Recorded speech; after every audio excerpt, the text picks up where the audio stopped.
Back for another UFC Fight Night card, talking Moreno versus Ersg with my man Dan. Two-man booth here on the Run Pure Sports YouTube channel. Hit that like button on the video.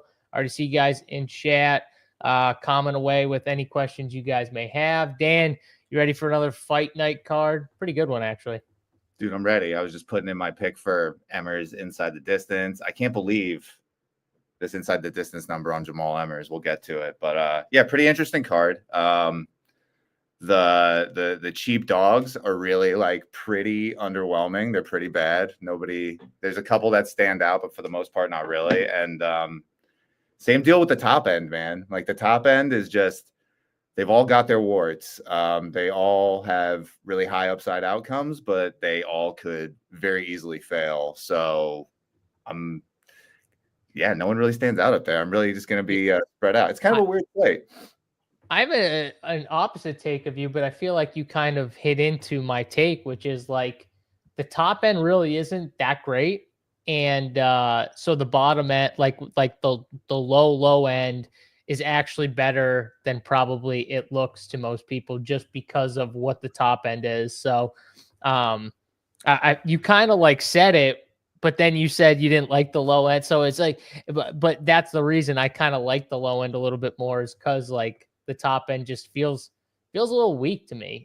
You know, some of these guys that are like 93, 9,400, I could poke holes in all of them. Like, and on top of it, I could see how they lose. Like I could see like a path of how they lose. Even if I like one of them, you know, and you know, I could still poke a hole and be like, well, if this happens, I could see him getting subbed or, you know, getting knocked. So like, I think I can find the hole in all these guys, which makes it interesting here. Yeah, I think that's sort of like, it's just that nobody on the bottom end is someone that you're like super confident in. It's just that the top end is so shaky, and then like nobody really stands out. So it's very, you're throwing darts today. Whether it's more about the top end than it is the bottom end, for sure. For sure. I do actually like one guy at the bottom. We'll get to him when we get there. But yeah, it's an interesting card. Got some big dogs, and then some, you know, and then a couple closely lined fights. It feels like a card to me. It feels like a card to me, Dan, where we could see a lot of decisions in altitude. I could see fights slowing down. I could see guys not coming out as hot as they normally do, right? So I could see a lot of decisions here, but we'll get to that as we go here. Let's start with the first fight on the card here. Obviously, we're going to start from the bottom, work our way up. We got Jimmy B in chat. I see Matt ready to go. Our boy K Reed. Andy's always first. Appreciate you, Andy. My boy Don Yeezy. Shadowscape. I don't know if I've seen you before, but let's go. Maybe a rewatcher, but appreciate you guys in the chat. My boy Rod, he's ready to go. We live bet. Yeah, the live bets in the chat have been awesome the past couple weeks. So hopefully we can keep that going, Rod. Keep crushing the live bets in the Discord chat. Another reason to join RPS 15. If you want to get in, use that code, get you 15% off. Make sure you get in the Discord if you do join, because the Discord is one of the best parts to having a Run Pure Sports membership. So make sure you get in that Discord if you use that code and become a member. Also, hit the like button on the video if you enjoy the video. Hit that thumbs up. Dan, let's get into it here. First fight on the card, we got Maderos. We got Hubard. Maderos sitting 8,700. Hubard 7,500 on DraftKings. This line's kind of tightening the more we look at it here. I think Hubard got to like plus 120 on DraftKings. Right now sitting about plus 124 on DK Sportsbook. Maderos minus 148. Dan, what are you seeing here with this fight, Hubard Maderos? Yeah, money's coming in on Hubard. I'm not super interested in this fight as a whole. It's let's see what it's. Fight to go the distance is, I believe. Let me open this. Sorry. Fight to go the distance is minus 250. So not super appealing there, especially on the Maderos side. He's 8,700. He's a pretty well-rounded fighter, but he doesn't really produce enough offense to score well without a finish. He'll be taking on Hubard. Hubbard's got really good durability and cardio. Like, he's not the most skilled guy, but like he's got that dog in him, you know. He's not going to quit. I don't think the elevation should affect him too greatly. And so I'm a lot more interested in the Hubbard side just because like pricing, like 8,700 is expensive for what Maderos like generally offers and how we project him to kind of go about this fight. Hubbard on the other side, when he wins, it comes with like wrestling success. So at 7,500, you get some takedowns. His striking volume is okay. Hubbard's like a solid option. You know, he's projecting to come in at around 23% owned. I'll probably get to him around there. I'm going to be playing this slate like pretty flat. There's a couple spots that I really want to get in on, but the rest of it is just like, you know, throw a dart. We're at elevation, which ups the variance. You don't necessarily know how people are going to react to that unless you've seen them fight in elevation before. So we've got a ton of unknowns on this card. Maderos projected to come in at like 16%. I'm not super interested in him. I'll probably come in probably slightly under that. But yeah, I mean, this fight does not have a whole lot of appeal. Like I said before, Hubbard, his path is probably going to have to involve some wrestling. Maderos' takedown defenses look pretty good. His defensive wrestling overall has looked good, but he's pretty untested. So time will tell. Maybe Hubbard can get to him, but it's not a fight that I'm looking to like unload the clip on or anything, you know? Yeah, the way I look at this fight, I mean, Maderos is more of the cleaner, technical type of guy, right? Technical striker. He's got decent takedown defense from what it looks like. Solid athlete. But then you have Hubbard, who's like the complete opposite. Like, not like crazy technical, but dog. He wants to make this a dog fight. He wants to get in your face. He wants to pressure. And I think, Dan, the line is tightening towards the Hubbard side because of the elevation, that kind of factor where like Hubbard can kind of push a pace, stay on you. Even if he's not having success with the wrestling, just the idea of it and him consistently moving forward, you know, in elevate, if you start to get tired with a guy like that and he keeps moving forward, you're going to be in trouble. So I think that's why this line is kind of moved. Because if you look at it, like the better overall fighter is probably Maderos, but the better overall fighter doesn't always win, especially when we're talking in elevation. So I think it does set up for Hubbard to find a way to steal this fight. I do like Hubbard as a bet. And I do think for DFS at 7,500, if Hubbard could have success wrestling, he could score enough in a decision win to be optimal at 7,500. So I think he's the clear better play. He's also tough too, so I don't know if Maderos is going to just get him out of there.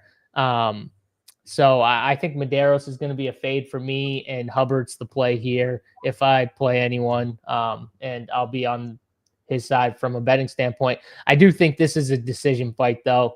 I don't see either guy finishing the other.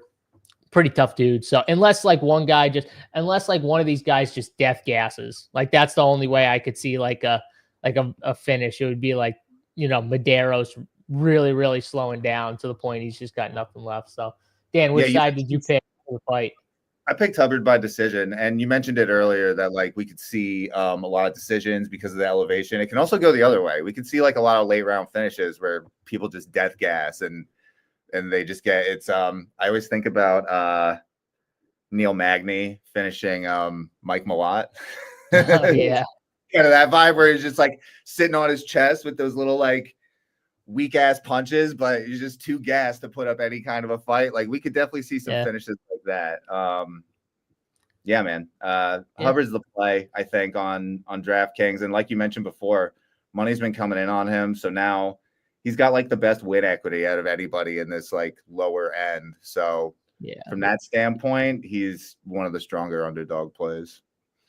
Yeah, it makes sense to me for sure. So I could see it, but what's Christian, up? Christian's asking how we like the slate today. I play the same no matter what, week in and week out, but it's a good slate. There's, you know, where I think there's a really strong chance that we get a unique as the winner. I think we could see a bias towards the Mexican side for sure. But sure. you know, For yeah, sure. it's what it is. So Steve's asking, how many names will I destroy? I don't know. What would you put the line at? Like, what do you think? It's like a 2.5 Some of these are line? pretty. We don't really have any like Russian names or any Brazilian names for you to butcher. So I feel like I might get one wrong at the most. I put it at like I'm gonna go that way. Yeah, I think 1.5 is a fair line for names JSU is going to 1.5. butcher. Somebody keep Yeah. track. Yeah, I'm with you on that. I agree with you. I think it's 1.5, and I feel confident for my names today. So I think I'm gonna be good here. But we'll see. You never know. Sometimes the easier names can trip me up. So I keep you on your toes. I see one that I think is going to trip you up. Anthony. Get the fuck out of here. I'm absolutely hammering the over 1.5. Sit the fuck down. Enough of your shit. The line is moving quick. I mean, the over is already fucking juiced to hell, you know? Yeah. Well, you said it at 1.5. I thought 2.5, I'd still get some bettors going with the over. And you said it at 1.5. So kind of makes sense. It's moving. Yeah, I agree. Kick him out. Get him out of here. Do you think the optimal uses all 50K? Definitely could. It did last week. I'm not sure if the optimal was the actual winner last week, but I don't think it will, personally. No. I don't think it will. I think we're gonna see some weird dogs win. But bigger slates, I'd spend more salary. Like I set my salary floor higher. Because you brought it up, Dan. Like, I think in a lot of these fights, if they don't end early, it's gonna be like which guy gasses out first.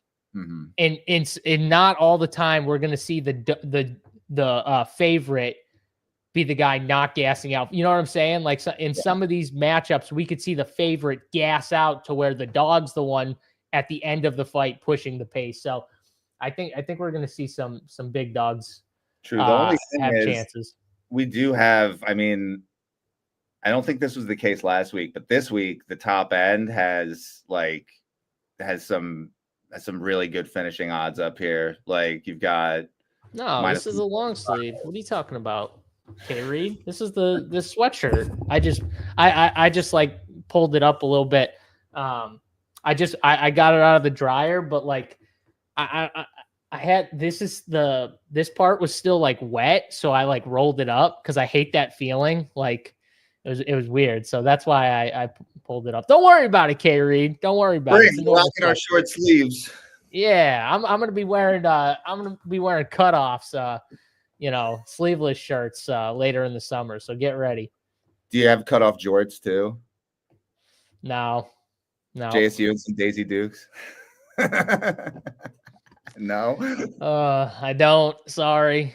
JBC Big T checked in. Second nuts like lose. Oh yeah. Your first losers. Yeah. Congrats. Bunch of losers. All right, keep it going here. What's up, K-Falix Burner? Let's go to the next fight here. We got Miranda, Emmers. Miranda, 7,100 on DK. Emmers, 9,100 on DraftKings. And sitting at minus 500 on DK Sportsbook right now.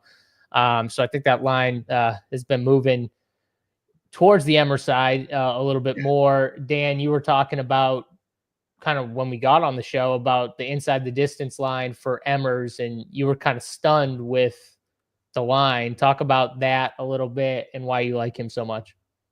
Yeah, Emmers hasn't really been much of a finisher at the UFC level. So this really, I mean, he's got solid power, but he knocked out Dennis Buzukja a couple fights ago, which Buzukja is not very good, but Miranda is also not very good. Like Miranda is much more skilled on the ground. Obviously, he's a dangerous grappler, submission specialist, but that's really all he offers. On the feet, he's completely vulnerable and lost, like very prone to being hurt and knocked out.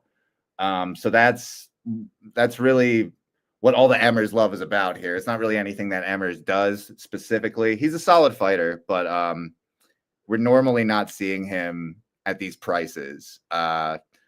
So that's really what it comes down to, man. It's pretty simple. I like Miranda a lot too. He's got an inside the distance line of it's a plus 400 now. It was a little stronger earlier, but at 7,100, that's still a really solid inside the distance line for him. And like I said, dangerous submission grappler. Like if he can get this to the mat, he could lock up an early submission and would definitely be optimal in that instance. But he's, sub or bust, dart throw, just like all of the options down here. They're not all sub or bust. They're all dart throws though. And so I'm going to be focusing my attention on the ones with the better inside the distance lines, obviously.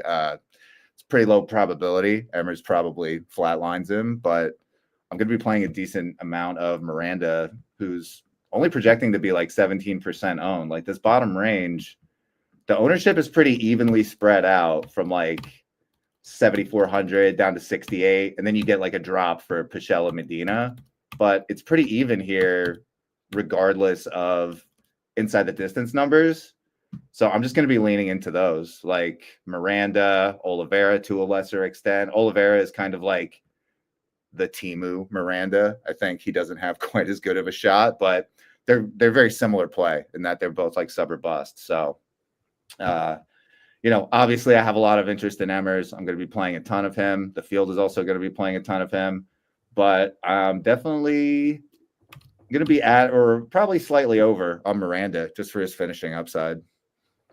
Yeah, this is a good fight for DFS. I think both sides have a clear path to victory, and I think either way it goes, I think it's a finish. And I talked about it in a lot of these fights. So a lot of them, I'm worried that they go the distance. This is actually one of the fights I feel more confident about it finishing, regardless of which way it goes, because I think if it's on the feet, I think Emmers probably finds a knockout at some point. And if it goes to the ground, I think Miranda could find a sub. And I actually picked Miranda. He's got the one thing that I don't love about Emmers is he kind of gets overly aggressive at times. And when you do that with someone who has really good grappling and solid takedowns, honestly, like Miranda took down Saint Denis, Morgan Charrier. So it's not like this guy is just a grappler with no takedowns. Like he does have takedowns. He doesn't always set them up amazing, but I think he does have an opportunity if Emmers, starts kind of getting overly aggressive early and he can level change on him. We've seen Emmers get his back taken. Pat Sabatini kind of got like dropped. I think it was like an uppercut, like dropped him kind of, but they fell into a, grappling situation where Pat Sabatini like reversed it, took his back, and then ended up subbing him. So in Miranda, I'm not saying he's Pat Sabatini, but he's got, levels of grappling ahead of Jamal Emmers. So if this fight does find its way down there, which I'm assuming that's Miranda's path, trying to get it down there any way possible, he has a big edge there. Emmers has a massive edge on the feet. So I think this fight finishes. I think whichever way you go, good fight for DFS. We need dogs. I'm going to be over on Miranda, but this is one of the fights, not all of these fights I play both sides of it. This is one of those fights I'll have some of both sides because I think Emmers could have a first round knockout too. Like I think that's in the possibilities as well. Cause if Miranda's way doesn't go like the way he wants, he could just turtle right up, one drop and just turtle, and Emmers just laying it on him. So, yeah. Good fight. You're on the Emmers side, I think, for a pick. I took the dog for a pick. But good fight. Emmers round one number two plus 200 is one of the strongest on the board, and just one of the I like round two. I think I think I'm gonna bet him round two. If I bet like the KO number. So Miranda, I feel like he gets one round. I think Miranda gets one round of like trying to grapple.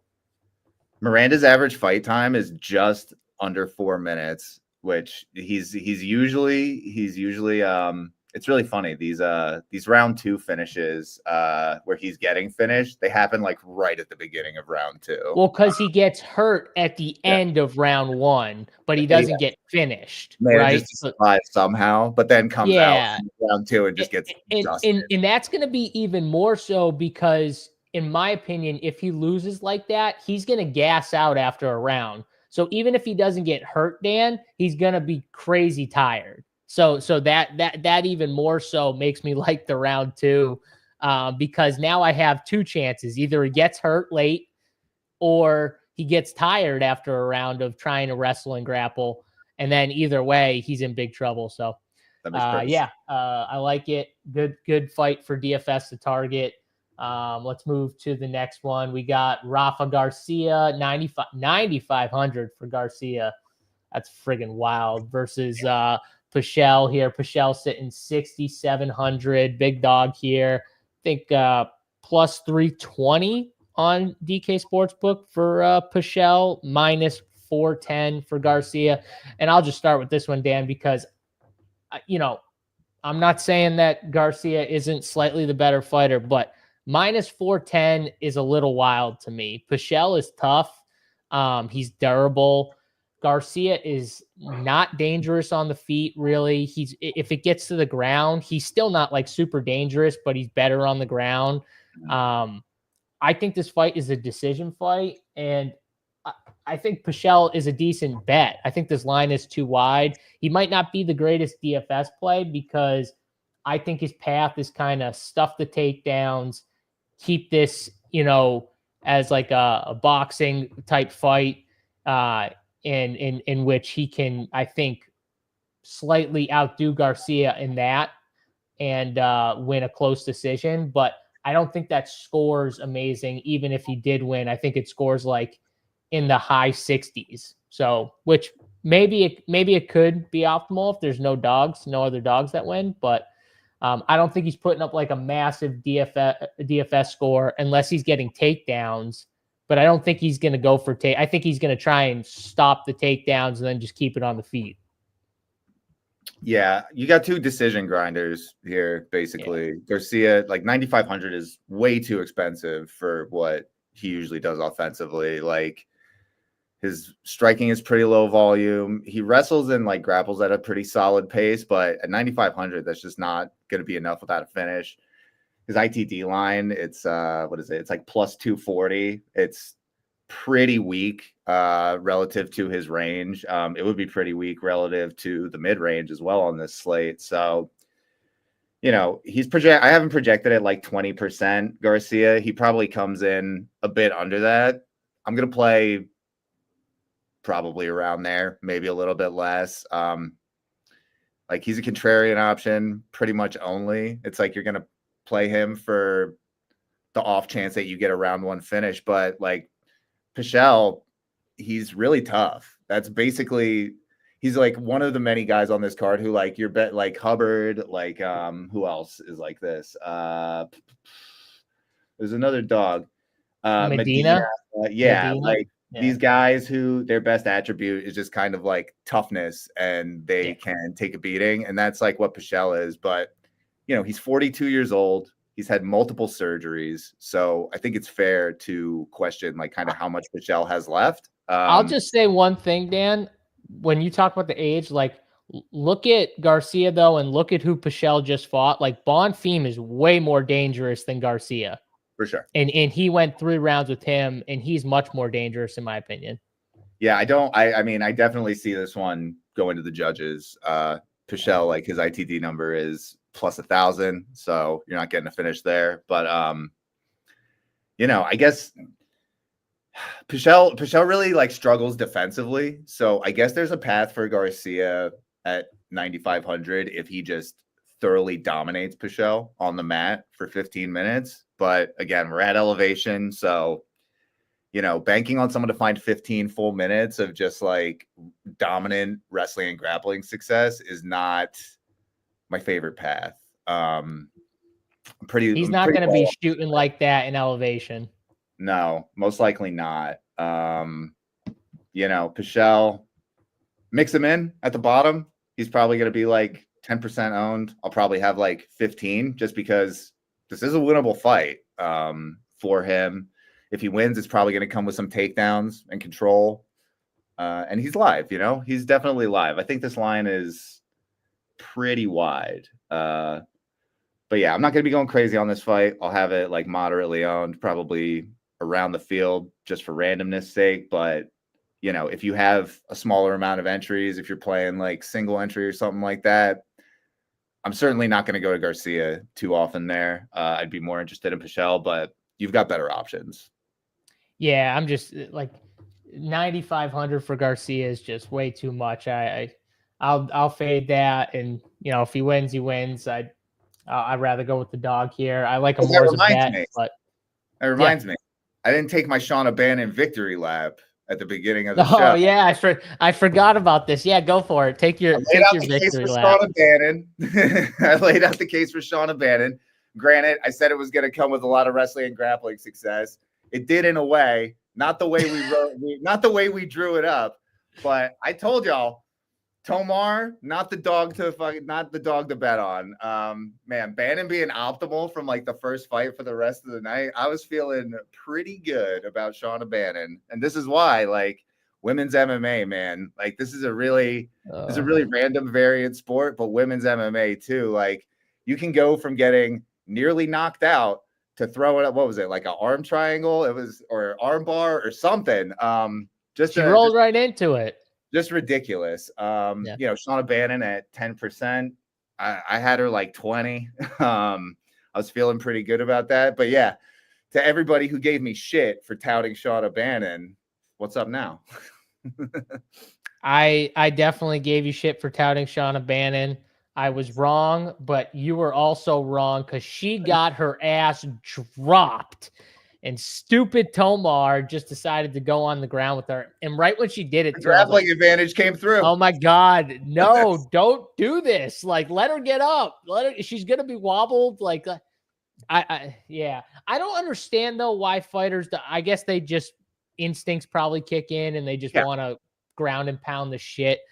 But when you know you don't have grappling, it's like, you know you don't have grappling. Yeah. It makes no sense. I knew right when she went for it, though. I was like, oh my God, Dan's going to actually have a chance if she could survive this to get a grappling. And then she got the stupid armbar. It was actually the same armbar she rolled for in her previous matchup that she didn't get because it was defended well, but she was close to getting.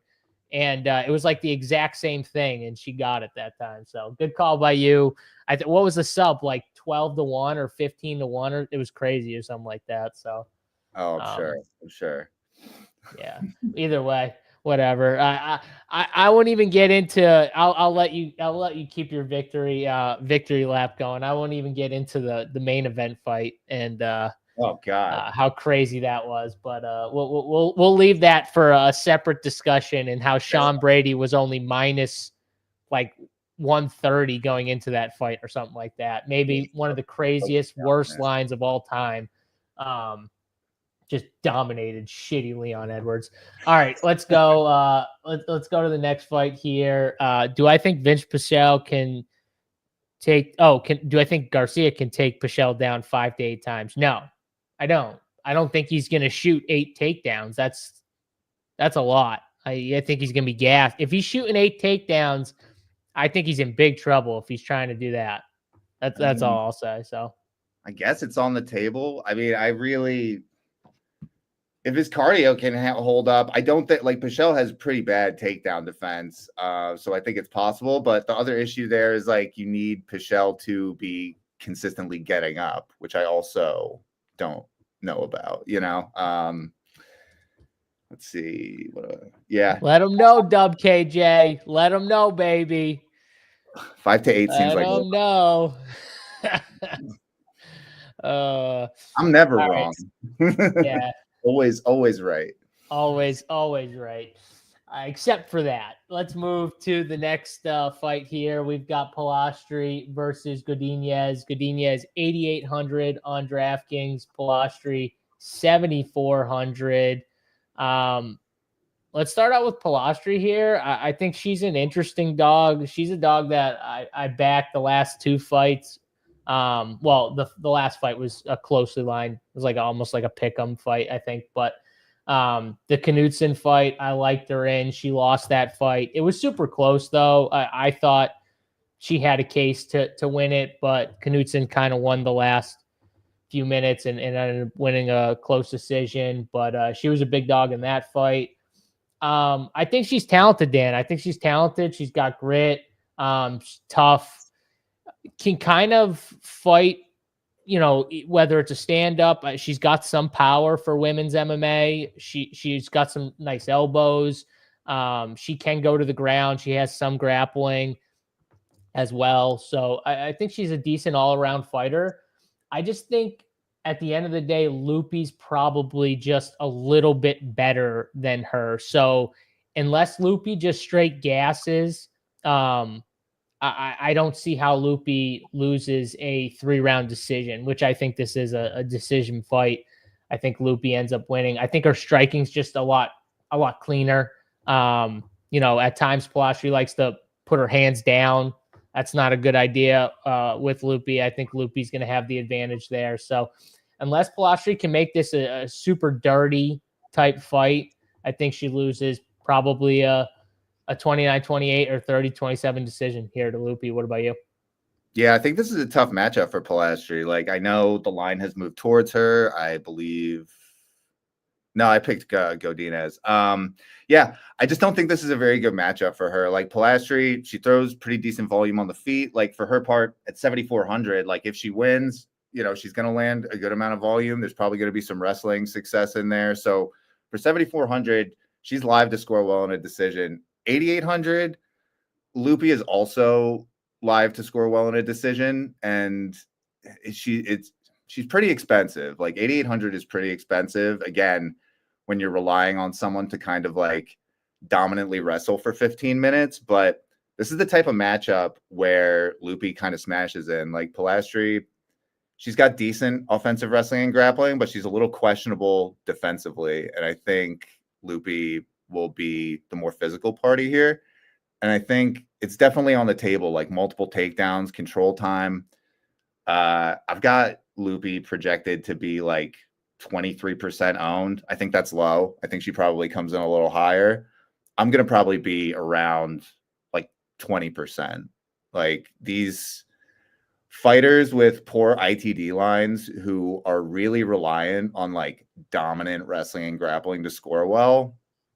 I'm generally favoring fighters with better inside the distance lines, and I'm going to stick with that on this slate. But I've kind of changed my approach for 150 over the last few weeks. It's like I've been playing really aggressively because, you spend all week sort of researching the card. You get dug into takes. You start thinking like, oh, this person can't win. This person can't lose. And then I end up with like, single digit exposure to somebody that I should probably have like 20% of because, Loopy doesn't rate out all that well of my stuff. And if I just run it sort of raw or whatever, I'll get like 8% of her. I don't only want 8% of her because, she's got a much better chance of hitting the optimal than 8%. So I'm bumping her up. I'll probably get to around like 20.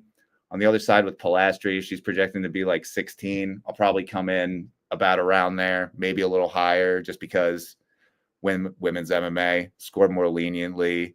And, there's definitely a world where Palostri can come out and find offensive wrestling success and make this line look stupid straight up. So, I'm going in on this one moderately. I'll probably be about around the field, maybe a little bit higher, but yeah, I mean, it's not a matchup that I'm typically trying to get like over on just because of the pricing mostly on Loopy. Yeah, the pricing's tough. And especially because I like Loopy to win. Probably more often than not, it's just the decision where it doesn't score that well, but it kind of depends on the ownership. Like you said, Loopy, you think she might come in a little higher than 23%. Like if she's coming in higher than that, I probably don't like her as much. If she was going to be like under 20%, I could see myself getting some of her just for the low owned shot. But At 8,800, I think she's going to need wrestling success here. And I just don't know if she is going to feel the need to wrestle in this spot. I think, she's been in there with much better fighters than Palostri. You know what I mean? She her level of competition and Palostri's are definitely much different. And, that Dern fight was close. If Lupi had a chance to win that fight, she was winning some of the striking exchanges. Dern just kept going and ended up winning a close decision. But, obviously Mackenzie Dern would probably roll Palostri. So, I think that Lupi just might be a level ahead of her. So, lower on this fight in general. If I play any, I'll probably play a little Lupi, but not sure how much as of right now I'm going to get to. I mean, man, I've been seeing people touting Palostri as like a dog play, but I'm just looking at her tapology. It's just like a split decision against Corey McKenna. Yes. Yeah. That's horrible. That's fucking horrible, dude. Corey McKenna, but then she fought very tough against Knudsen, who I do think is a good fighter. Maybe not Lupi's level of fighter, but I do think she's a good fighter. So Knudsen, I mean, here's the thing too. If we're going to talk about Palostri and that maybe she can have some wrestling success, Palostri really couldn't get all that much wrestling. Well, yeah, she lost to Knudsen. Who Knudsen just got absolutely wrecked by Piero Rodriguez, gave up a shitload of takedowns, got wrestled and grappled to hell. So if Palostri wasn't able to wrestle and grapple Knudsen effectively enough, I think she's going to have a hard time here with Lupi, for sure. Yeah, I mean, she controlled her for a decent amount of time, but she couldn't consistently do that for all 3 rounds, obviously, which is why she didn't get the win, and she was losing the stand up. She landed her takedowns. She didn't have all that much control time. I guess you probably could have gone either way on that one, but she had 5 minutes of control time. I think it was a close fight, to be honest. If Palostri won that fight, I don't think I would have been oh, that's a terrible decision. You know what I mean? But I get what you're saying. Lupi, she's got to be levels ahead in both the wrestling, the grappling, the striking than some of the girls that she's fought. So this is a decent step up. I think she's going to struggle to get Lupi down and controlled, to be honest with you. So it's probably going to be a striking battle unless Lupi is the one initiating the wrestling and grappling. Maybe she does that. Maybe she does do that. So we'll see. Interesting fight. Let's go to a closer line fight here. We've got Christian Rodriguez, 8,400 for Rodriguez versus Mel Costa, 7,800 for Costa. If Costa's the guy that I've been on, I've been picking. He's won his last 2 fights by submission. But Rodriguez is one of those guys he's just a tough dude. And I know he got subbed by Arosa a couple fights ago, but just look at his wins. He's a guy that I've consistently picked against, I think, Dan, in all these fights. And I've been right once out of his last 5 fights, I've been right once. So the Bulgarian fight, Rosas, just guys that want to wrestle, he's had really good success countering them and winning on the cards, winning on the scorecards because he's not finishing them. Now Costa's not a prime wrestler, right, Dan? He's a guy who wants to stand at kicking range or he wants to grapple you, right? That's where he wants to be, those 2 positions. If Christian Rodriguez can stay safe and get more into boxing range with Mel Costa, I think he can win and have a lot of success here. So I'll keep saying this. Christian Rodriguez is not a guy I've had success picking over the last 5 fights. So I'm very honest with the guys that I've had success with and the guys that I haven't.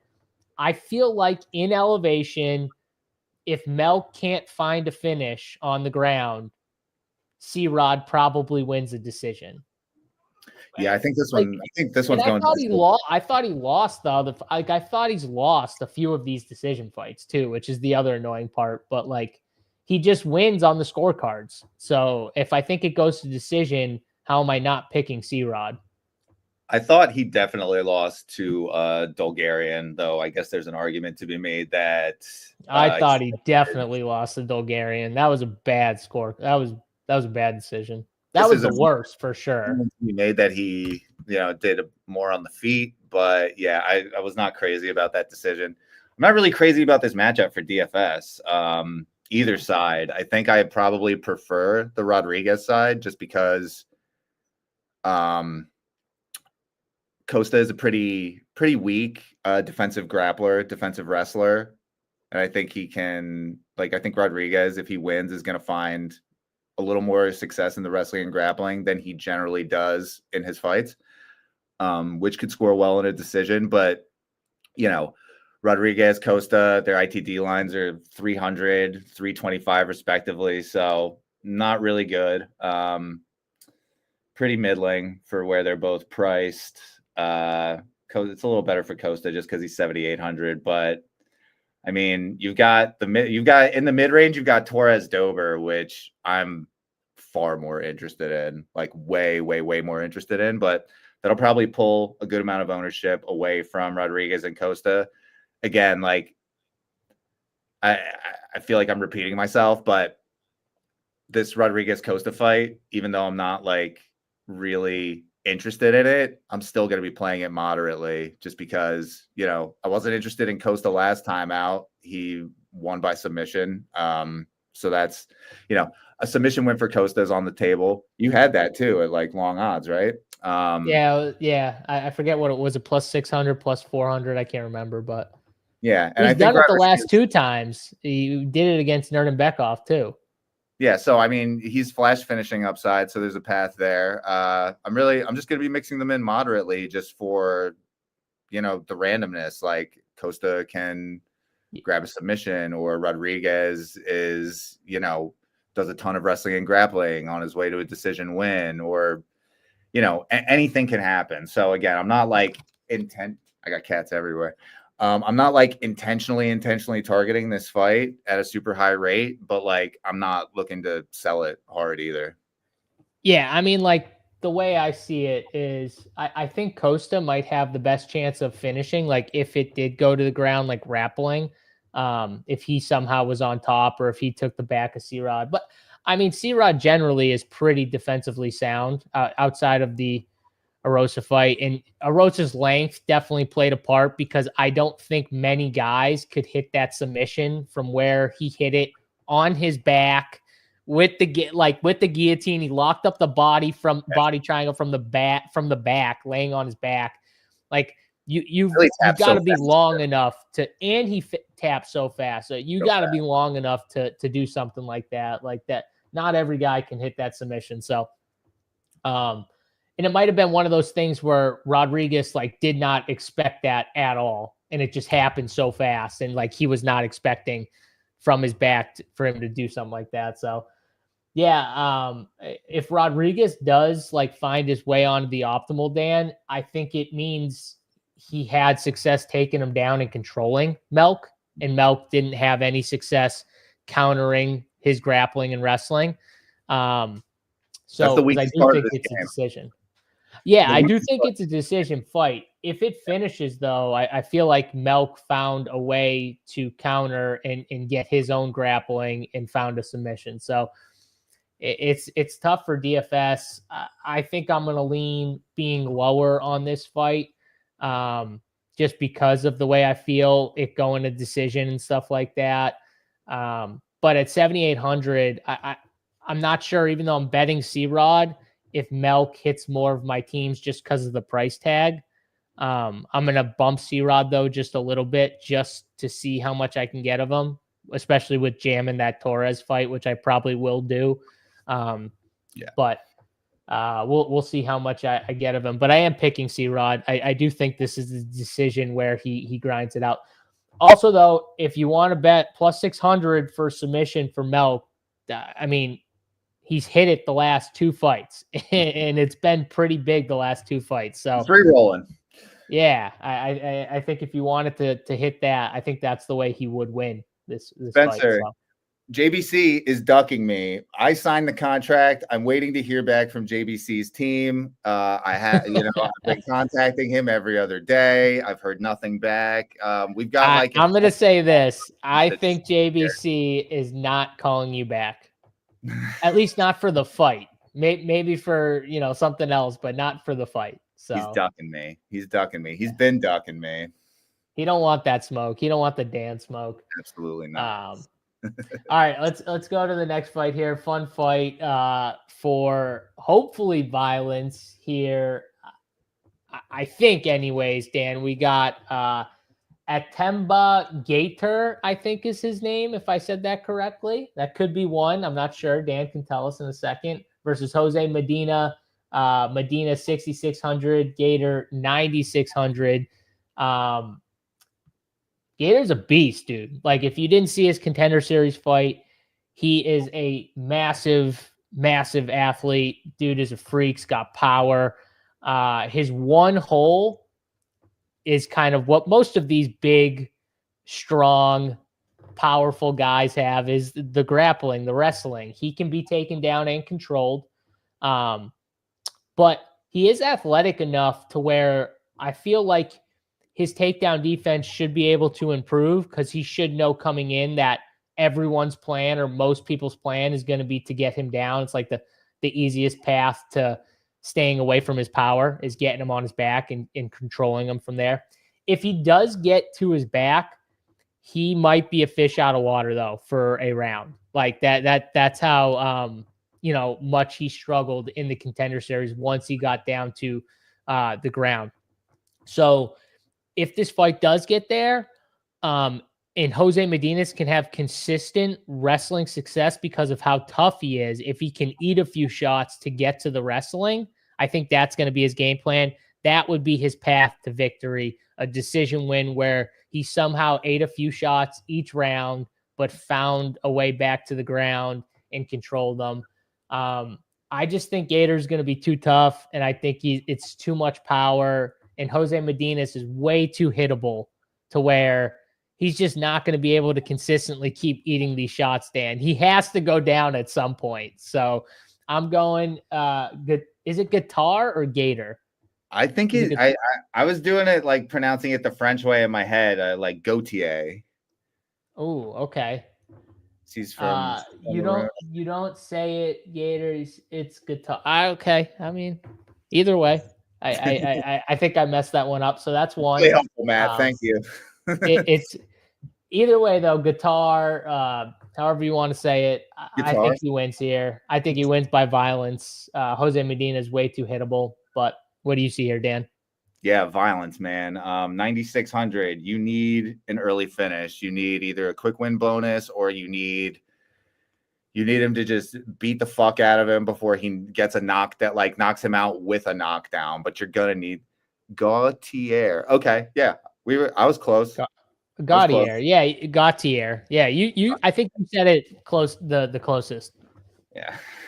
But anyway, Medina's super hittable. He actually lost his Contender Series fight against a really terrible fighter, and I believe it was Gadzhi Azulov, who we faded pretty hard in his debut, and that was a good fade. But he just kind of stood there getting punched in the face, and he was talking shit, kind of like John with Gadzhi Azulov, and Dana's sitting there probably blackjack on the brain, and it'd be like, I like this Medina. I like his attitude. You know what I mean? So he gives him a contract, which is just so ridiculous, considering people win on the Contender Series and don't get contracts. Shout out Torres Finney, who's actually coming up pretty soon. Torres Finney's debut. But back to this one. Yeah, I mean, you're gonna need an early finish. Gautier he reminds me of, who do we have last week, or who got slept by Carlos Vera, or maybe that was the week before. Kind of. I know what you're talking about. That was 2 weeks ago, I think, but very similar. Just a really inexperienced fighter who has pretty sick power, all the physical tools, but is just super green everywhere. He's a physical freak, but I don't know if he's a I don't know if he's like a minus 500 favorite type fighter. Like we're in the realm where it like has everything to do with the kind of fighter Medina is, which is a terrible fighter. But you touched on it. Gautier is pretty he's vulnerable when it comes to defensive wrestling and grappling. So, Medina on the regionals has landed some takedowns. He's gotten on top of some people. So, I mean, there is a path there. I really don't want to play too much Medina, but I'll probably get to him around like 10%. Just be like, man, it's just tough though, because it isn't like that previous matchup that I can't remember the guy's name that I'm alluding to right now, but Medina is nowhere near the level of fighter that Carlos Vera is. And like nowhere near. We don't think too highly of Carlos Vera, but like he at the very least has legitimate skills. He's at least super dangerous at some point of the fight. Like when the fight gets down, he's super dangerous. So Medina, his best quality is toughness.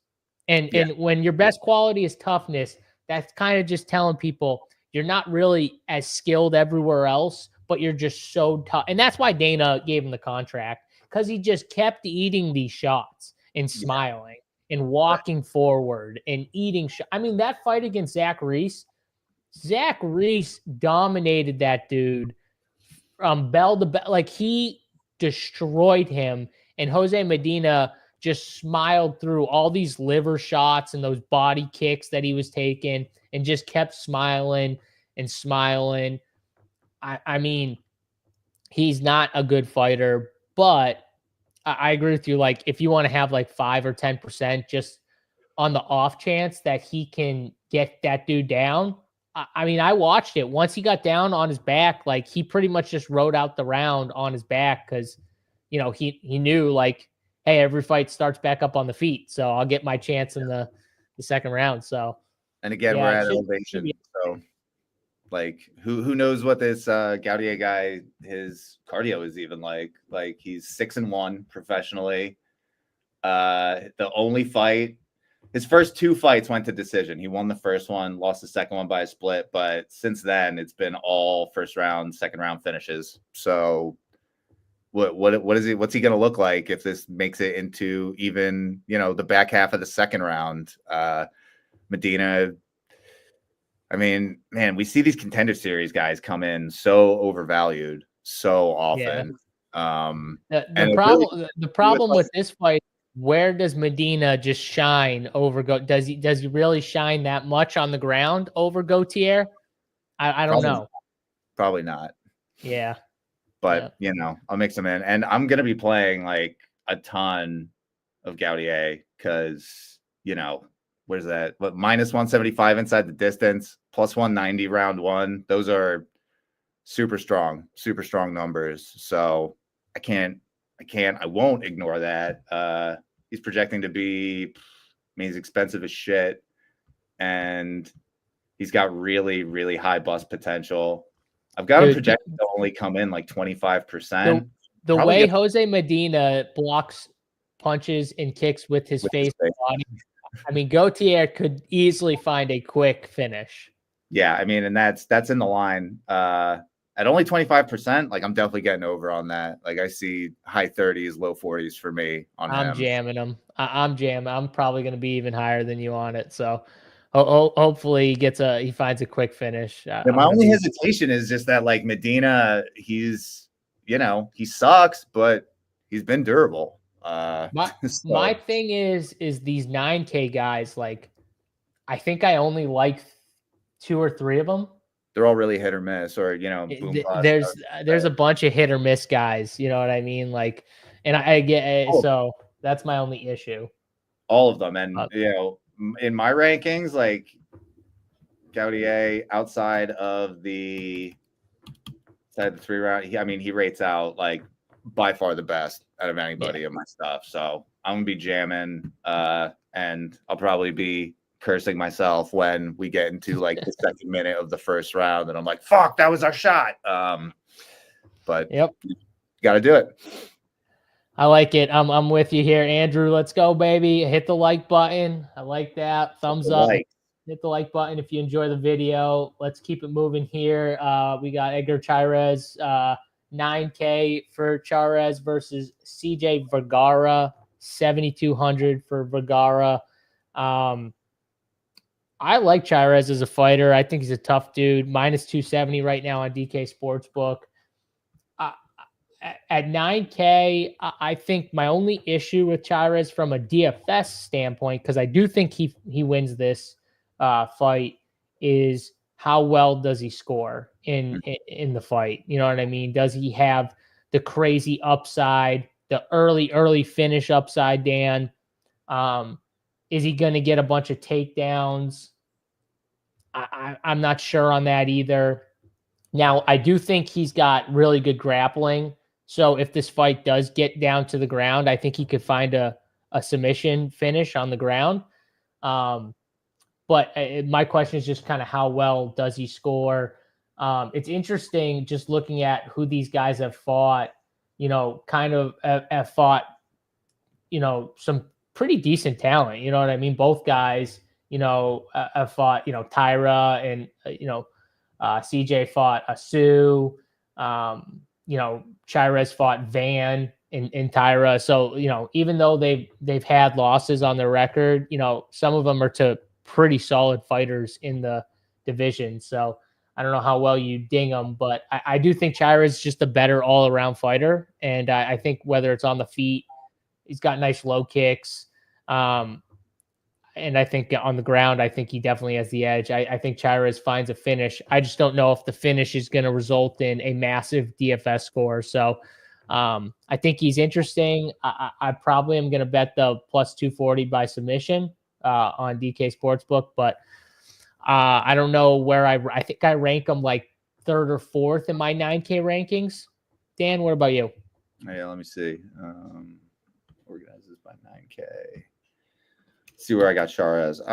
Chavez, he rates out fine. He's like pretty low volume, like he doesn't have all that much offensive output. And this is just another spot where, his inside the distance line is plus, it was plus 115 when I wrote the article. It's now gone up to plus 130. So don't really love that. But I mean, it's basically this whole 9K range that's like finish or bust. And if he's not finishing Vgara, then he's definitely not going to score well enough at 9K.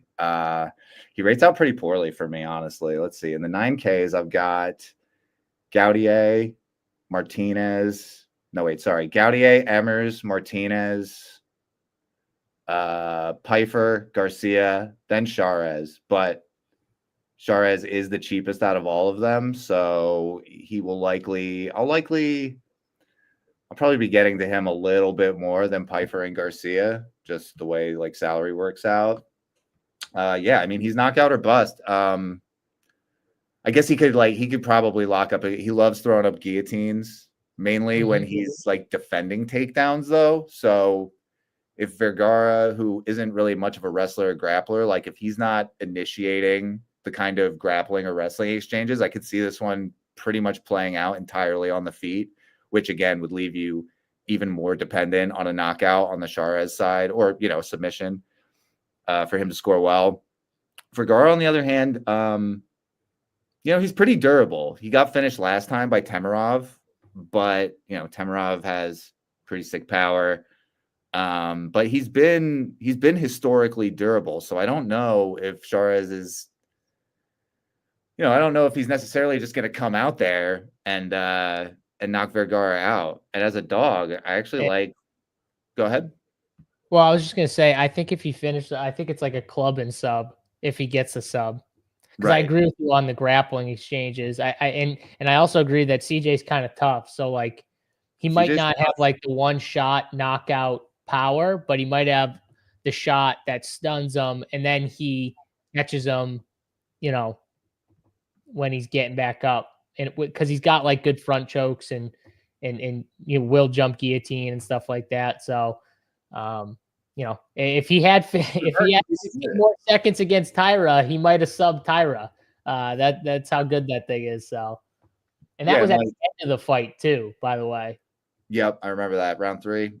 Yep, almost. I I think I had a good amount of Chavez. I think we were actually there for that fight. But anyway, Vgara never been like my favorite fighter, not like an amazing talent or anything, but in this spot, he's 7,200, and I think he's more live to win than anybody below him. Like he's got, I mean, the odds bear that out, except for Gastelum, who has gotten steamed. But I still prefer Vgara for, he's got a pressure style. He moves forward. He throws a good amount of volume. He's reasonably aggressive. Chavez is hittable. He's absorbing a little over 5 significant strikes per minute. So, win equity, decent volume, decent offensive output, cheap price, low ownership, around 17%. Like,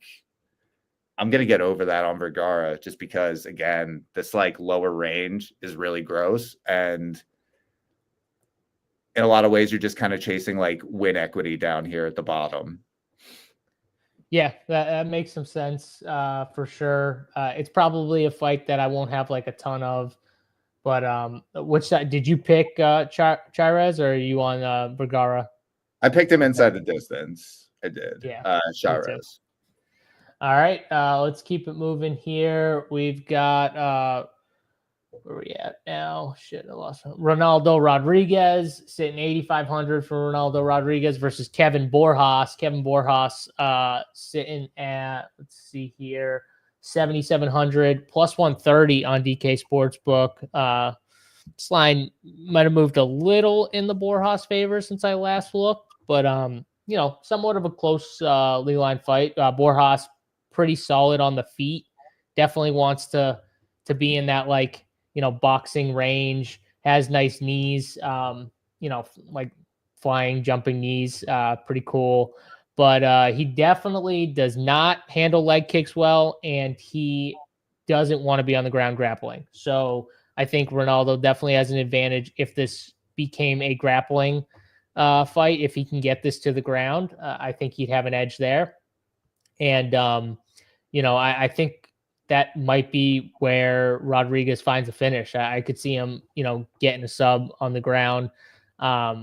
I think that's definitely where his advantage lies. So 8,500. I mean, Borhas at 7,700, I do think he has upside in this matchup. If you remember, like his last two fights are against Alessandro Costa and Joshua Van.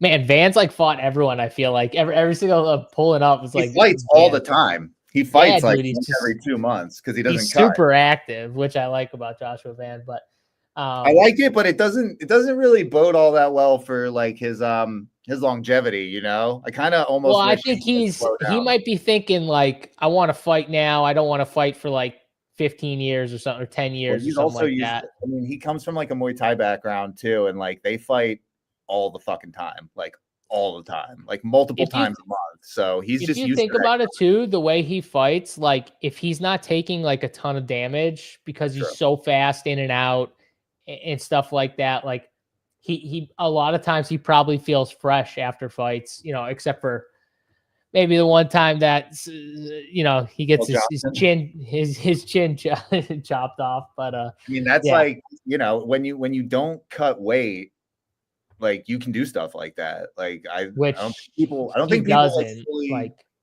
think everyone fully appreciates like the weight cutting is probably like the hardest part of being a fighter and probably takes the most out of you and is the reason why, 3 months between fights is pretty much the norm for people. Look at some of these guys when they get on the scales, right, Dan? And like some of these guys are just exhausted, right? From the weight cut, you can just tell like they're walking slowly. They step up. They've got no energy whatsoever. And it's like, then you see those guys that just walk right up. They do the pose thing. They smile, walk right down. They're good to go. It's like, yeah, there's some of them are just better at it, obviously, but then some of them aren't cutting as much.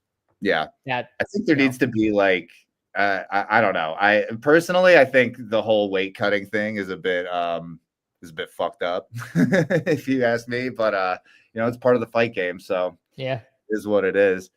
This fight. Hey, there's advantages to not having to cut that much weight too. So like you can look at it both ways, right? So it's true. It's true. But generally, if you're coming in, tens of pounds heavier than your opponent, like that's going to be a pretty big advantage for you. So for sure. They're definitely pretty massively incentivized to cut weight. But guys like Van, and you see it with Kevin Holland too, right? Where it's like when he fights up at 185, like he gets dusted because he's too small. But when he goes down to 170, like he's the appropriate size. Well, and he said it. He's like, if it's 170, I can be back in. What do you say? Like next week? Yeah, he's like 185. I can come fight next week, and that's why he. Oh, 185. I can come next week. Yeah, that's what he said. It's like, yeah. Check. But he also said that I think he also said in his presser that he's going to be taking things like in terms of his career trajectory, like a little more seriously. So I think we're going to see him at 170 far more than we see him at 185 going forward. I hope so, at least, because he's a lot of fun. He's a lot of fun down at 170. But into this fight, Borhas, his inside the distance line plus 475 is pretty weak. And I think he probably needs a finish to contend for the optimal here, because at 7,700, you're starting to get into the price range where, someone like Vgara or Gastelum or Pashelle, like once you start getting down there, like they're a viable paths for them to win in decisions because, they're cheap enough. But once you start getting up into like 77, 78, 8K, now you got to start thinking a lot more about upside. And I don't really see the upside for either of these guys without a finish. Rodriguez has a better ITD line of plus 190, but Borhas has been historically durable. So I'm not super sure how easily a finish is going to come for Rodriguez. Although I will say Borhas has been facing really low level competition. And he was just finished in his previous fight. He's hittable. So I think Rodriguez definitely has paths to finding a finish here. This is just another fight that I don't feel super strongly about getting to. Because if this fight ends in a decision, neither of these guys are optimal, probably. Neither of them are optimal. The finishing odds are sort of just mid for Ronaldo. So I'm going to be playing him a moderate amount. I'll probably have him around 20s where he's projected to come in. Borhas, I'm less interested in. So I can see myself. I'm with you.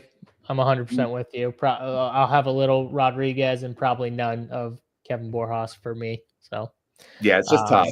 He doesn't, Borhas doesn't wrestle or grapple either. So he is he doesn't want to wrestle or grapple.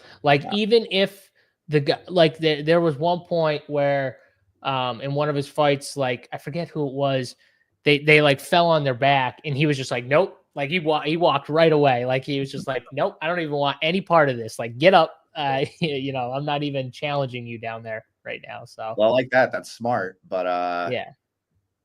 But yeah, I mean, it's just another one of those fights where it's like if you have 150, mix it in. I mean, even if you have 20, maybe I'd get to them in this fight to 2 or 3 lineups. Yeah. Single entry, high stakes. I'm looking elsewhere for sure. I like it. All right, 5 more fights left. Let's get to the next fight. We got Oliveira 6,800 versus Martinez 9,400. David Martinez, when I watched him fight in the Contender Series fight, Dan, I don't know if you remember his fight. Dude's got crazy powerful leg kicks. You'll see those. Those are definitely going to be in the game plan. They are super powerful. He puts everything into it too. So when he lands, you're going to hear it. And I think that plays a big part in this fight, honestly. But he's a little he's a little too in my opinion stiff. He's got to loosen up a little bit. But if he's definitely the better striker, I think this fight plays out. If he's winning, it plays out at kicking range, and he's just kind of using his footwork, and Oliveira can't get him down, which is what Oliveira wants to do. He wants to find his way down to the mat. I think it's going to be tough because I think he's going to be shooting from far out. I think he's going to be shooting from like kicking range. And if Martinez is hitting that leg and it compromises his leg at all, it's going to make it even harder for him to wrestle and grapple. And I think that's what ends up happening. And Martinez maybe finds like a second round finish, maybe second or third round finish or something like that. But beating that leg up to where Oliveira just has to stand with them at kicking range. And that's where Martinez can kind of go to work. And so, yeah, I mean, I could also see just the dominant decision from him, but a late finish is what I'm leaning towards. And I probably won't have as much Oliveira, even though I could see if it did get to the ground where he could find success. I just don't think it's going to happen. He doesn't like set up his takedowns really at all. They're kind of just not that good. So I'm going Martinez and, either a late finish or a decision win for him. What about you, Dan? I'm going Martinez as well. I don't know if he can necessarily get there with a late finish at 9,400, maybe a second round finish if it comes with, volume and knockdowns. But, again, I'm a broken record, but Martinez profiles really similarly to these top options where he's finish or bust, throws like a decent amount of volume, but doesn't wrestle or grapple offensively and is pretty much reliant fully on an early finish. Oliveira, his chin is like pretty untested. So he did get finished last fight, but that was with a body shot. So we don't know how he necessarily takes head strikes, but my guess is not very good. Like, he's not a very good striker. I imagine defensively, he's pretty vulnerable. Like you said, Oliveira wants to take the fight to the mat and find a submission. Oliveira is like a slightly, I want to say he's not quite as dangerous as Miranda. But then again, I think Miranda is fighting a better fighter in Emmers, or like, Miranda's competition is tougher. So all that is to say that like Miranda and Oliveira are kind of the same play to me, sub or bust on the low end. It can happen. Yeah, I think Miranda's a little better than him. Yeah, just it's not overall. particularly high probability either way, but like these are guys at the bottom that you want to get in there. Like I'm going to have 20% of Oliveira compared to about 15% of the field. These are just the kind of shots that you got to take in large field. Martinez, I'm going to have a good amount of as well. I'm going to have him up in the 30s. He's projecting to come in around the 20s. Same reasons as Gautier or Emmers. It's just the finishing upside. I'm never going to ignore that. Martinez is also catching steam on the money line and is inside the distance number. So looks like all systems go for Martinez, but if he's not getting a finish in the first round, he's probably busting. Yeah, I'm with you. I think that I think I'm going to lean that he doesn't get the finish in the early round, so I'll probably be a little lower on Martinez. But I think he's the right side. I think it's the leg kicks. I think the leg kicks, and then he finds either the body or the head. From Oliveira just getting frustrated and shooting in, and a sloppy shot, you can get caught with something easily. So I think that's what happens. I just think it's going to take a round and a half or something like that. So yeah, I think Martinez's like defensive wrestling and takedown defense looks pretty good, and I think it's probably going to be strong enough to. It's good because I think it's hard to get inside on him. From what I've seen in his fights, I think fighters have a really hard time getting inside. And which makes some sense with his fighting style, because his fighting style, Dan, he likes to like move around the cage side to side, use his footwork, and stay at that range, right? And if you stay at that kicking range, it makes it a lot harder for guys to get to you, right? To get a hold of you into any clinch or wrestling, grappling situations. You have more time to react. And so the one thing that sucks with that, though, is he's not pressuring forward as much as I would like him to like hunt a finish when he hurts a guy. Like I would like to see him move forward more. I think he's going to be cautious early because of the takedowns. Once he stuffs 1 or 2, I think then he starts to move forward to find the finish. But that's why I don't love the early finish for someone like him at 9,400. Could be totally off though. Let's go to the next fight here. Another 9K guy, someone we know very well. We've got Raul Rosas Jr., 9,200 for Rosas Jr. versus Vince Morales. Another guy who, man, he's losing a lot of fights, but dude's durable. Like, whatever you want to say about him, he's just a durable guy. He's not dangerous on the feet, though. He does have submission skills, but I think Rosas grappling is going to be able to counter that. And on the feet, I don't think Rosas is going to be that afraid to trade with Morales because I don't see Morales as being super dangerous. So this is a fight that I think Rosas wins.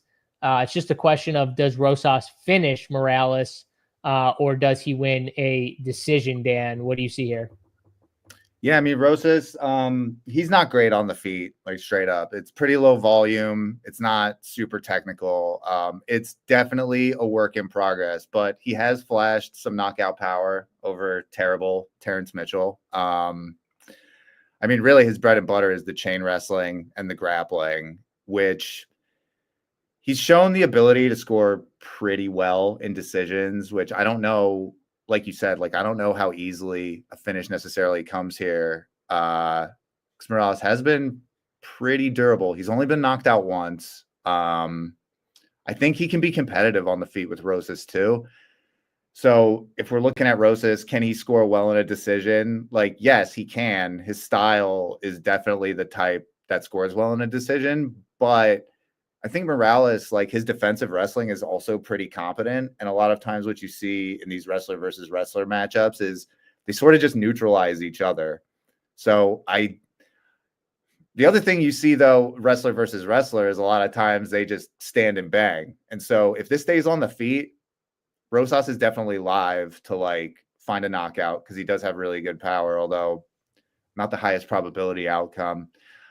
I'm going to be coming in under on that. Like, all of this to say is I'm going to be coming in under on Rosas because I think he needs the kind of, like, sustained wrestling success over 15 minutes that I don't think is necessarily going to come in this matchup. Like, I think it's actually kind of a poor matchup for him to score well in a decision. And I do think that this goes to decision.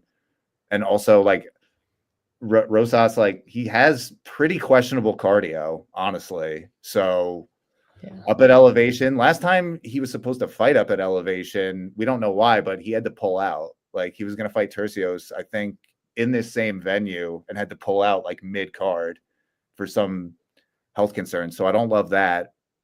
Rosas is going to be super popular. You know, I haven't projected at 27 like Loopy, I have him projected at 32. Like Loopy, I think he probably comes in over his projected ownership. I'm probably going to be about half that because, you know, like we touched on, don't love his odds to get a finish here. Don't love his upside in a decision going against a fellow wrestler. Morales, on the other hand, 7K flat. Like, I think Morales is way more live than this line entails. So he's going to be another one of these, you know, low-owned dart throw options, but one that I actually have, like, a bit more interest in than a lot of the others because he's also, you know, he's also going to act as, like, pretty solid leverage over huge talk. He's only projected to come in at, like, 8% owned. So you could easily double that, easily. Yeah, you made a lot of good points. One of your points that you made about, I think this fight is more on the feet. I think they more stand and bang. I think that there's two things, right? Rosas has already gassed out trying to just wrestle the shit out of someone before, and that was his loss, right? So he might have that in his head going into elevation against, his opponent, right? He's like, okay, I'm not going to, like, force the takedowns, right? I'm not going to, like, overdo it. And Morales has decent takedown defense, and he's got submissions to kind of counter if you shoot a poor shot or you do anything. That's where he's only dangerous. He's not really that dangerous on the feet. So I think if Rosas is looking at it, he might be looking at it more like, I'm more confident in my hands now. He's got more fights in under his belt. Might be like, okay, I don't need to grapple this guy. If I don't have to wrestle, I'll stand with him. And I can always go to my wrestling. It's not like he can't. So yeah, you see it. I just don't know if that scores well. You see it occasionally, right? Where Rosas, obviously wrestler grappler, working on his striking. It's like when you see a fighter who is clearly working on one area of their game and then they have a good matchup, like this is probably a pretty decent matchup on the feet. So like, yeah, you might see Rosas want to sort of test out his striking in an actual fight. But yeah, don't really love his odds of getting a knockout here. And without a knockout, if it's going to be a striking battle, he's most likely going to bust at pretty big ownership. Like I already mentioned, the bar is much lower for him at 7K. A win probably does it, honestly. The over feels like it might be a good play here. It feels like this fight probably goes over. So, yeah. All right. I got a decision for Rosas. Dan, what do you have for a pick? I also have a decision for Rosas. Oh, and we hit the over on mispronounced names. So, which one did I miss? You didn't pronounce it's Rosas, not Rosas. That's some tricky bullshit right there. This is why I picked the over. This is why we went with the over. You guys are tricky with that shit. All right, fine, whatever. Let's go to the next fight on the card here.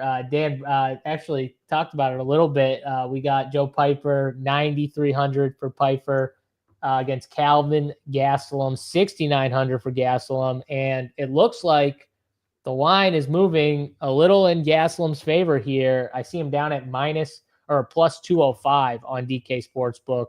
So, this line's definitely starting to move in his direction, Dan. I like him too. I think he's got all the tools to win against someone like Joe Pyfer. And I'll lay it out for you real quick and then you can give your take. But in elevation against someone like Joe Pyfer, who puts everything behind his shots, he's got a ton of power. But when you exert that much energy throwing bombs like he does, like even his combinations, they're not like smooth 1-2s. They are powerful like shots where he's moving forward and he's putting everything behind that shit. And Calvin Gastelum's got a chin made of friggin' steel.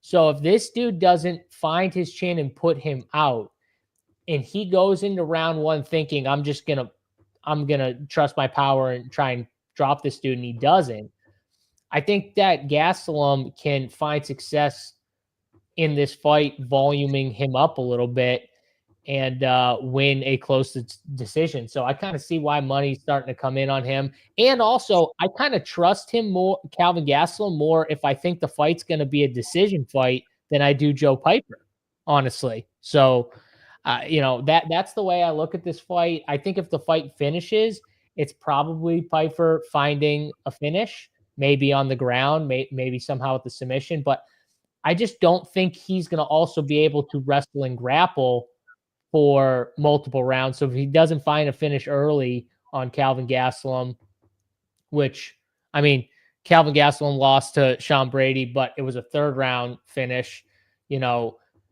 I don't think he's a guy that you can just easily throw away in the first round most of the time. So I think this fight goes later into the second and third round and probably a decision. And I think Calvin Gastelum could win a close one. So I'm leaning the dog here, Dan. I got it as Gastelum by decision.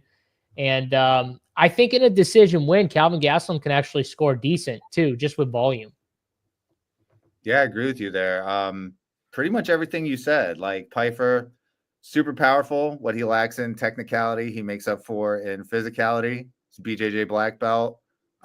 He attempts to wrestle in volume, not always successful. This is probably a good matchup for him to find some early wrestling and grappling success, though. Like he's been entering grappling competitions. He works with Sean Brady. So, he's getting good work in. The grappling is most likely coming along. Like we always say this about younger up and coming fighters. It's like for the most part, every time you see them, they should be improving because they're working. You see them once every 3 months, but they're working on this shit every day. He's got a super strong inside the distance line of plus 100. Gastelum, like you mentioned, iron chin, but pretty susceptible to being taken down and submitted. So I think if we're looking for an early finish here, I think that's probably the best path for Pyfer. In an extended fight, I also agree with you that Gastelum is most likely the side. We know Pyfer's got some cardio issues. We've seen him gas out pretty badly a couple times. So I can definitely see a world where Gastelum survives the first round and then just kind of starts to take over as the fight goes on. So yeah, once again, up here in this 9K range, Pyfer, super boomer bust. I'll probably be coming in a little lighter on him than some of the other options just because like submissions as opposed to knockouts. It's like, knockouts, a lot of time you're getting the knockdown. Submissions, you're not necessarily getting takedowns all the time, or they just come at inopportune times more often than it seems like knockouts do. Like submissions a lot of times happen just too efficiently to really hit ceiling scores. So it dings Pyfer a bit for me just in this top range. I'm still going to play, what do I have right now? I'm like mid-20s on him. He's projecting to be in the upper 20s, low 30s probably. So yeah, I feel like I've been copping out on all of these just because I'm like, yeah, I'm pretty spread out. None of these guys really separate all that much from each other. But I will say that Pyfer, kind of along with Rosas, are sort of they're on the lower end of what I'm considering up in this top range. Like I'm really going for the knockout guys and Martinez or Gautier. And yeah, Gastelum. Mix him in with the rest of this slop in the bottom. I think he's probably got better win equity than a lot of them. And at 6,900, he doesn't have to do a ton, right? He's definitely my favorite in the 6K range for sure. So who do you have winning? Did you have Pyfer or Gastelum? I took Gastelum by decision, mainly because the line's been moving that way. And yeah, like the cardio concerns for Pyfer that we already mentioned. Like if he doesn't get an early finish, it's going to probably be pretty tough for him. All right. I like it. Let's move on. Two more fights left. This one is one of those fights for DFS that everyone's going to want a piece of. It's just which side. It's a toss-up right now. It's a pick-em. Manuel Torres sitting at -110. Drew Dober -110 on DK Sportsbook right now. Coin flip fight, Dan. Is it a coin flip fight to you? Yeah, it is. I lean Torres slightly just because he's a younger guy. Dober has taken a lot of damage and he's looked he's looked like a step behind in his last few fights. And then, I mean, the thing is like Torres is a pretty solid grappler. He's pretty dangerous on the mat, and Dober has always kind of just like struggled with his defensive wrestling and grappling, which just gives, either one of these guys can find the other's chin and just put them out. But Torres kind of has the added wrinkle to his game where he's a threat on the mat as well. So I slightly favor Torres for that reason. But like, man, these inside the distance lines are just like mouth-watering. Like this is the shit that you want. Like -700 to end inside the distance. Torres +120 to win inside the distance. +200 round one. Dober +105 inside the distance. +300 round one. Like I'm not going to be locking this fight, but I am slamming. I think probably like 80+% of my lineups are going to have this fight in it. They're both priced, 8,200, 8K flat. And I don't see this fight going out of the first round. I don't think Torres has actually ever been out of a first round. Nope. It's got a shitload of pro fights. It's got 18 pro fights and has never seen the second round. Well, if you watch him fight, you can instantly see why. I mean, the guy just goes for it. He goes for it every single time he's out there. Even the Bahamundis fight, and people will be like, "Oh, he got finished and all that." Yeah, he did. But if you watch that fight, he was constantly going forward. Even when he was hurt, he was just like, screw it. And just, he got finished. Yeah. Well, if I remember correctly, he was a little bit, but I will just say, like, I think he struggled with how tall and the length disadvantage because, you know, he normally isn't that big of at that much of a disadvantage. And you could tell he was struggling with the distance because when he would move forward and he would throw his punches, you could just see his punches just miss like to the end of range of Bahamundis's chin multiple times in that fight, to where like if he's fighting someone like Drew Dober and he's doing that exact same thing, he's hitting Drew Dober with all those punches that he was missing Bahamundes with his reach. So I think he struggled with that for sure. I think that was one of the big things that got him frustrated and eventually got him finished here. I don't think he's going to have that much of an issue with Drew Dober, obviously, because he's going to have the reach advantage. He's going to have the height advantage. Now Dober's chin is still, really good. Even though he's been finished a couple times, it's still really good. So I like what you said, though.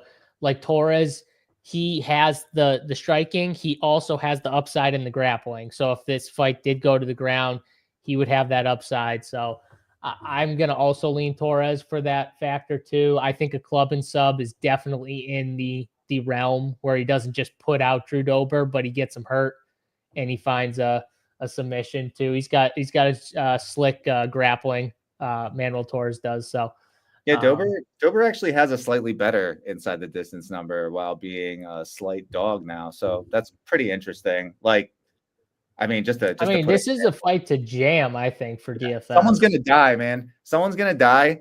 And if someone doesn't die early, like someone's going to gas out late. Torres has a load of volume. He wrestles with decent volume. Like, even if he's going to gas if he doesn't get like first round and a half. Somehow makes it to a decision. Like, they're 8,200 and 8K. And I just don't see how this fight busts. Like, even in a decision, I think you're going to get enough action and volume to score really well. But, like, man, I have a really hard time. I don't think this gets out of round one. I have a really hard time seeing it get out of round two. And even a round two finish, like, you're set at these prices for sure. Yep. Yeah, you're definitely set at these prices. I'm with you. I'm jamming this fight. So minus 700 to end inside the distance. Like, that's like you're playing that every time heavily. Or you're donating. That's absolutely crazy. It's nuts. All right. It's a banger, dude. Banger. Yeah, this is going to be a banger. Just jam it. Let's move to the final fight on the card. Brandon Moreno. Line's moving in Moreno's favor, too. I think he's minus 258 now on DK Sportsbook versus Steve Erseg, plus 210 on DraftKings Sportsbook here. And the fight line on DK Moreno 8,600 on DraftKings. Steve Erseg is, where is he at here? 7,600 on DraftKings. Dan, does Erseg, in your mind, have a chance against Brandon Moreno in Mexico? You see a chance? Absolutely. I mean, it's flyweight. These fights at the lower weight classes, they're always much more competitive than their lines. Moreno, I fucking love Moreno. I picked him. I think he wins, but he's got a lot of wear and tear. It's fair to wonder at his. It's crazy to say this about someone born in '93, but he's a little older for a flyweight, and he's been through a lot. So, I don't think it's outside the realm of possibility that he could slow down a little bit. Erseg is ascending.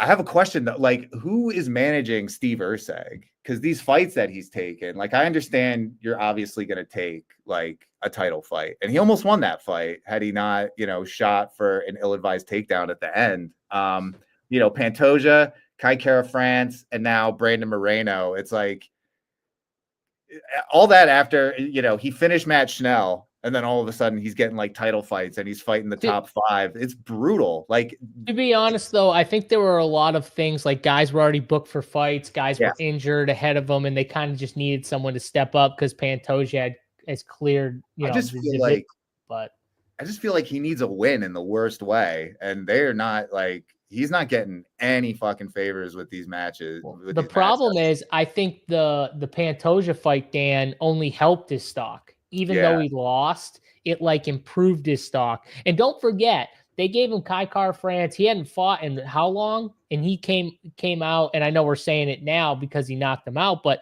he was a favorite, right? Kai France was a dog in that fight, a decent dog, if I remember correctly. Yeah, and he came out there. And he came out. It was like this fight, and he came out there and knocked him out. And it's like not many people had. I think I had Kai France, but like not many people saw that type of dominant type, finish from Kai France there. So now he gets Brandon Moreno. Is it kind of unfriendly? Gets him in Mexico? Like, yeah, probably. Steve Erseg's good. I just think when it comes down to it, he wants someone who is going to exchange. So Pantoja, even though Pantoja has beaten all these guys, right, Dan, and is better in a way, right?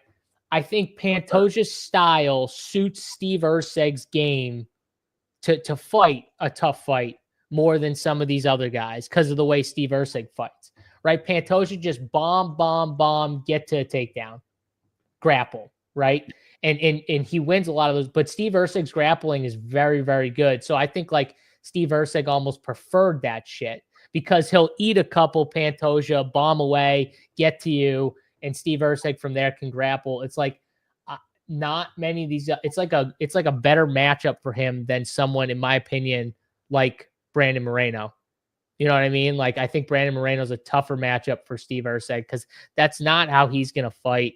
And I think it's going to be tougher for him because Brandon Moreno is going to be just all over the place. Footwork is going to be much better. I think his striking, it's going to show. He does have grappling, though, if it needs to go there. I don't think he's going to force that, though, right, Dan? And I think Steve Erseg would rather someone force the grappling. If you look at a lot of his fights, a lot of these guys were trying to force grappling at one point in Steve Erseg's fights.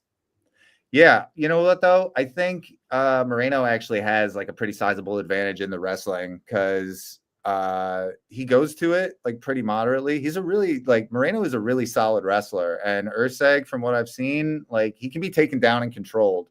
So I really like Moreno. Obviously, I'm jamming this 100%. Yeah. We finally got a fucking 5-rounder in the optimal last week. Like, thank you, Sean Brady, for delivering us from that awful, awful drought of 5-round fights in the optimal. What a dominant performance. Yeah, So I think it stays rolling here. Moreno actually just missed the optimal last time against Albazi, but there was really no wrestling involved at all in there, and he was just. Yeah. He was content to stay on the feet and strike because he was just piecing Albazi up. Like it was. And Amir's like one of those guys that you can have a boring fight with, even 5 rounds. Like, he keeps it kind of his style. Like, honestly, keeps it kind of boring. So, yeah, I think Erseg will be a little funner. I think this is a really solid matchup for Moreno to find the kind of wrestling success he generally needs to score well in a decision. And his ITD line at plus 215 is decent for the price. I think he's probably more likely to lock up a submission than find a knockout, but it's definitely on the table considering, like I already mentioned, Erseg can be taken down and controlled. So, Moreno, fantastic grappler. I think Moreno wins not easily, but I think he wins fairly convincingly. Having said that, I'll be like 60% Moreno and like 60 plus Moreno, and then probably, 40 high 30s on Erseg. Yeah, I'm Moreno all day here. I think he finds a finish too. I kind of feel like it's a finish on the feet, but it could be a finish on the ground. I'm really high on Moreno though. I think he gets it done here. Maybe not as early as Kai France does. I think there's more of a feeling out process. In this one, but dude, I think he finds it, middle of the fight. I think I've mentioned this before, but I was watching that Erseg Kai France fight on a plane, and we were starting to descend. I was watching it and the knockout happened and I just like forgot where I was. I was just like, oh shit. And everybody near me everyone looked at you. Was like, what the fuck? I just like scared the shit out of everybody around me as the plane was landing. Like, so that's awesome. Maybe we get another oh shit moment tonight, and maybe Ersg gets next time out gets like the step down in competition that I think he needs, honestly. Like, give him, like, let's look at the rankings here. Who could Steve Ersg fight? Well, if he loses this, they're going to give him a step down, I think. They have to. If he loses this, for sure. So, I mean, who else can he? I mean, yeah. I mean, that Almabayev fight fell apart. I think that would be a pretty good fight for him. But give him someone like Ulanbekov or Bruno Silva. Just like build him back up. Stop giving him these like title contenders. I don't think he's quite there. And like, if he loses tonight, that's 3 losses in a row, which the competition is strong, but that's really tough, man. That's really tough. That's definitely tough for sure. All right. Both of us on Moreno here to finish out this card here, Dan. Let's give a favorite bet. Whatever you want to give. You got a favorite bet for the people? Yeah. Do you want to go first? Just give me 1 second. Yeah, I can. So my bet, I'm going to give, my favorite dog for the price is probably Calvin Gastelum at that price of plus 210. But I like Manuel Torres. I'm going to go with him, just the money line minus 110. If you want to take the sub, you can, but I think he gets it done. I think he finishes Drew Dober, and I think it's a banger fight. So Dan, you got a favorite fight for the people? Yeah, give me Moreno inside the distance. I think he gets it done. Yeah, let's go. I like it. I was thinking about giving that one too. That's a good one. If you want more of the bets, core plays, MMA, we got it all. RunPureSports.com. Come check us out. RPS 15 will be in the Discord today. I'm sure firing off bets, live bets throughout the fights. Come hang out with us. Get in, use that code. Come hang out with me, Dan, Big T, JBC, the rest of the crew. We're in there sweating out the action all throughout the card and all the sports. MLB, we got the early slate. It's about to lock in like 19 minutes. So I got to go do my lineup for that. And, then all the other sports, NASCAR tomorrow, Xfinity probably tonight, and, everything else we got going on. So come check us out. Awesome. MLB started off. It's been great. We're going to keep crushing it. Tons of content. We're adding more content too. So content's changed a lot, and it's really good. So if you haven't checked us out yet this year for MLB and you're playing MLB DFS, check us out. We got a ton of great content for you guys. That's going to do it for this show. We'll be back next week for Dan and myself, JSU. Good luck in your betting on DraftKings Sportsbook. #DK Partner. Until next week, we're out of here. Peace.